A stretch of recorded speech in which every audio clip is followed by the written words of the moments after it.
Coucou la team, c'est Locan et bienvenue dans cette vidéo dans laquelle on va parler des DJI Mic 2. J'ai acheté ces DJI Mic 2 pour toutes les mauvaises raisons, à savoir qu'ils sont nouveaux et qu'ils sont jolis. Mais ça me permet de vous faire un test et de vous présenter le micro avec lequel j'enregistre toutes mes vidéos, dit-il en ayant remplacé son setup pour enregistrer avec un micro de table. D'un seul coup d'œil, vous devez pouvoir dire à quelle génération de DJI vous êtes en train de regarder. Le nouveau récepteur, il a cette molette orange, qui n'est pas sans rappeler celle d'une Apple Watch Ultra, et les émetteurs, ils sont maintenant transparents, ou blancs si vous faites partie de la team blanc. La boîte de recharge, elle est grise, elle est un petit peu plus anguleuse, elle fait également beaucoup plus solide, et elle a ce petit mécanisme de clapet qui permet de la verrouiller. Mais la recette reste pour autant inchangée, vous avez deux émetteurs avec un récepteur tactile que vous allez pouvoir connecter sur la griffe flash de votre caméra. Les émetteurs ont la possibilité d'enregistrer en interne, ou de transmettre l'audio sans fil au récepteur, c'est le but du jeu, et ils sont équipés sur le côté d'un port USB-C pour venir récupérer les fichiers que vous auriez enregistrés en interne. On a également différents signaux, une vibration quand il s'allume ou quand vous lancez un enregistrement interne, et une petite diode de couleur qui va clignoter en vert si vous transmettez via le récepteur, en bleu si vous transmettez via Bluetooth, ou en rouge si vous enregistrez en interne. Le récepteur peut se connecter via le port mini jack avec un câble coudé qui est fourni pour le brancher sur votre caméra, mais à l'intérieur de la boîte vous avez également des adaptateurs Lightning et USB-C pour venir le connecter sur un téléphone ou un ordinateur compatible. Mais on a quelques différences techniques. Ce nouveau modèle il bénéficie par exemple d'une réduction active de bruit, et DJI nous promet des conversations nettes et continues, c'est absolument magnifique. Mais on va voir dans un instant si la promesse est tenue. Chaque émetteur peut maintenant enregistrer jusqu'à 14 heures en interne avec un enregistrement en 32 bits à virgule flottante. Alors je vais pas vous faire croire qu'au moment où j'ai vu cette spec, je savais absolument de quoi DJI me parlait, mais il paraît que c'est incroyable. Pour faire simple, ça veut dire qu'on va être en capacité de mettre beaucoup plus d'informations dans ce qu'on va enregistrer, donc de pouvoir récupérer les fois où vous criez trop dans votre micro ou les fois où c'est trop bas et qu'on n'arrive pas à remonter le volume. Ça aussi on va le tester plus tard. Donc les émetteurs, je vous l'ai dit, ils peuvent se connecter en Bluetooth à quelque chose, donc à un iPhone par exemple. J'ai trouvé que la qualité était réellement dégradée, je vous le montre dans un instant. Et en mode transmission, l'autonomie elle tombe à 6 heures pour chaque émetteur et le récepteur, mais si vous branchez tout ça dans la petite boîte, vous remontez l'autonomie à 18 heures, puisque cette boîte de transport est également un boîtier de synchronisation et une batterie. Dès que les boîtiers sont à l'intérieur, eh bien ils viennent se synchroniser avec les petites LED qui indiquent l'état de charge de la batterie de la boîte. C'est comme des AirPods, vous les mettez dedans, vous fermez la boîte, ils se rechargent et ils se rechargent vite en plus. C'est vraiment pratique. Vous partez en déplacement, en tournage, en quoi que ce soit, vous prenez votre boîte et vous avez tout dedans avec de l'autonomie pour tourner largement. Bon, au quotidien, ça serait vous mentir que de vous dire que la qualité audio est totalement révolutionnaire par rapport à la génération précédente,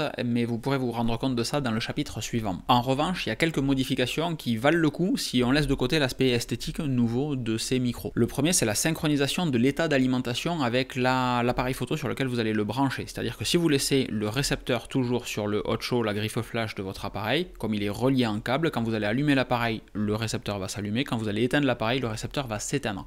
En vrai, c'est super pratique, même si on reste dans une fonctionnalité de base, hein, j'ai pas dit le contraire. Pour autant, la génération précédente ne le faisait pas. Donc j'enlevais à chaque fois mon récepteur de ma griffe flash, que je venais remettre dans sa boîte pour qu'il se recharge. Là, tant qu'il me dit pas qu'il n'a plus de batterie, il reste sur la griffe flash parce que il peut fonctionner et s'éteindre à chaque fois. Le deuxième truc intéressant, c'est la griffe flash justement de ce récepteur, qui est une vraie griffe flash carrée, sans sens bizarre, etc., totalement fixe.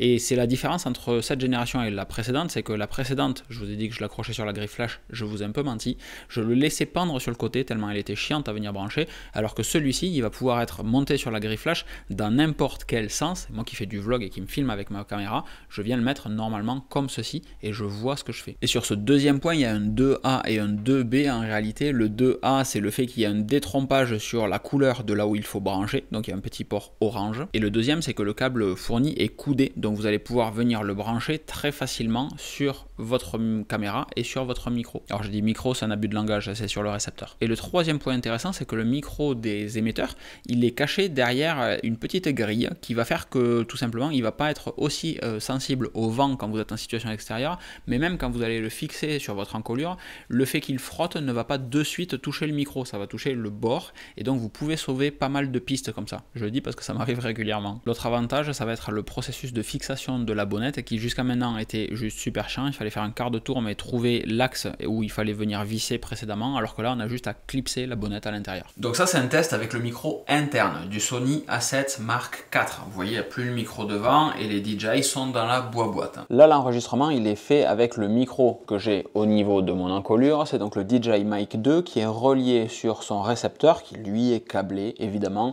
sur le A7 Mark IV. Pour faire cet enregistrement, j'ai dû baisser le volume de mon appareil photo à 10, en niveau 10. DJI recommande de le mettre à 1 et le récepteur à +9. Dans mon cas, ça ne marche pas en fait, c'est juste beaucoup trop faible.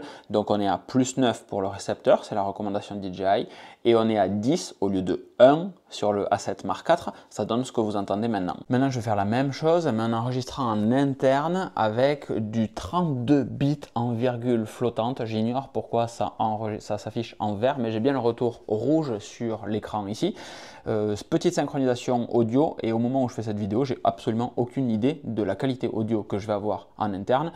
Donc suspense, peut-être qu'il y a un edit qui arrive juste maintenant. Donc là, ce qui se passe, c'est qu'on enregistre avec le micro DJI, mais via une application tierce. On est dans l'application Moment, avec l'application par défaut de l'iPhone. J'ignore pourquoi ça marche pas. Pour tester tout ça, eh ben, on va tout simplement s'éloigner. Le volume n'est pas censé varier. C'est censé marcher aussi bien maintenant que je suis loin que quand je me rapproche. Le volume est toujours le même, etc.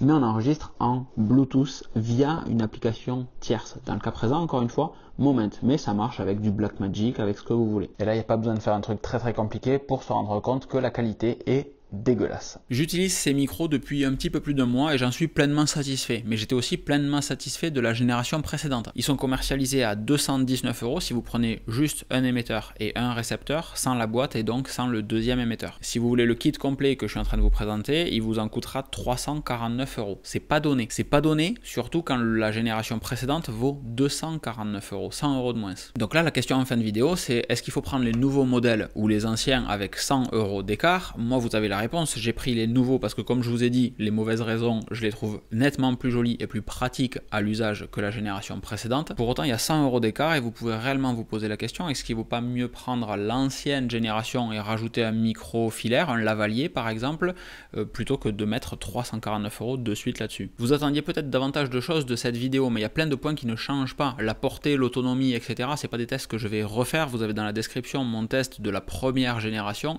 Et ici, j'essaye de vous présenter ce qui pour moi est nouveau dans cette version numéro 2. Donc c'est globalement comme toujours très subjectif. Et effectivement, il y a pas mal de nouvelles choses, les 32 bits en virgule flottante, le fait qu'on puisse transmettre en Bluetooth, etc.